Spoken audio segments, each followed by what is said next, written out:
Өзгеде ақпарат, жаңа жылдан бастап ұлттық қордан 18 жасқа дейінгі әр баланың шотына қаражат түседі. Ақшаның түспегенін ЕГОВ арқылы көре аласыз. Ал ЕГОВ порталына баланың жеке сәйкестендіру нөмірі енгізілген бе? Қарапайым түрде ұялы телефон арқылы тексеруге болады. Ол үшін ұялы телефонда ЕГОВ мобайл қосымшасы болса жеткілікті.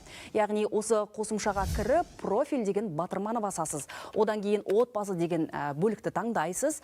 Отбасы бөлігінде балалар деген батырма бар. Егер баланың жайлы ақпарат жоқ болса, баланы қосу деген бөлікті бассаңыз, сол жерге баланың жеке сәйкестендіру нөмірін жазып тіркеу қажет.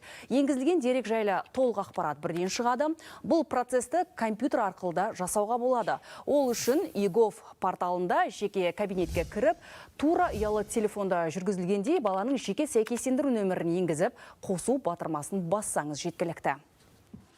Ұлттық қордан жәнегі әрбір балаға ақша қаражаттандырудың түсуі жәнегі баланың деректері ЕГОВ порталда болу болмауына байланысты емес. Себебі ЕГОВ порталы бұл мемлекеттік дерекқор емес, бұл тек қана мемлекеттік дерекқордың ақпараттарын көрсететін платформа болып табылады. Қазіргі күнде осы автомат түрде ақпараттың барлығы көрсетілу үшін біз жұмыс жүргізіп жатырмыз және жылдың аяғына дейін дайын болады.